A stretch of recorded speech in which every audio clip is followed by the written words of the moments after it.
OK, let's talk about that then. Is there a tomorrow for the Tory party? I'm told that there's a fatalistic mood and that people are resigned to a reprise of the 1997 election. I've heard from a couple of the more pessimistic ones that they actually think they might be somewhere between that and the 1993 Canadian election, in which you may remember the Tories were reduced from the governing party to just 2 seats. They'd have their work cut out to pull that off. But the fatalism is in the air, is it not? Yeah, there is, but there's another thing, Mark, and I think it's really important that we get this. You are right in the analysis that you've given completely. The Tory party really isn't a Tory party. In fact, there's a much harder, bitterer truth that we need to absorb than even you've presented. There has been no change of government since 1997.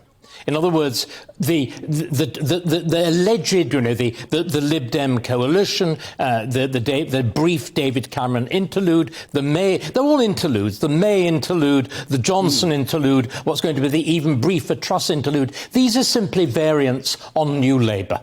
There's been none of the things that New Labour did has been reversed. And the key thing, of course, and the thing that underlies everything that's gone wrong is that the financial policies of Gordon Brown remain in place. The Enronisation of the public accounts through PFI, and above all, the use of quantitative easing, which is, of course, the fundamental background to the gigantic threats of inflation, the destabilisation of the pound, the threats to pension funds. They all go back to this. The trouble is, of course, because Liz Truss is so unbelievably, totally inept, the Tories are going to get the blame for what is ultimately the fault of New Labour. That's the very fact that they've, as you superbly said, they so lack courage.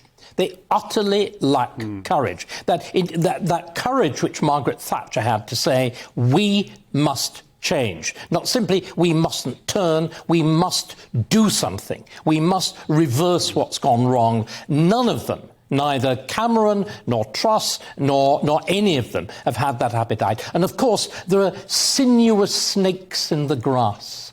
There are the Michael Goves slithering, spreading poison, despair, doom. But there's that. But there's something else that's going on. And this is why I was there. I wasn't there just to act as, a kind of undertaker to maybe the last days of the Tory party. I was there because there are new things happening, but they're happening at grassroots level. There are young people attending there, setting up their own events, wanting actually to talk about what a serious conservatism might look like. It's perfectly clear that the leadership of the Tory party is incapable of grasping either the real problems that face the nation now or even controlling their own party. They've shown that no government, I think, has collapsed quite as quickly as this. But there are movements going on at grassroots level. There are movements going on. That wonderful phrase, you were quoting various things from the Book of Common Prayer from the marriage service, where two and three are gathered together. Change can happen at the bottom. There's a sense of people, as it were, being hungry and not being fed. People want something. There's a desire. And I think this will be the hope. And in the same way, if you go back to Canada, of course, there was a remarkable rebound from that catastrophically lost election. Yes. You reinvented a party that was purposeful and was successful. I'm not a prophet. I can't possibly say that will happen, but there are stirrings. There are movements.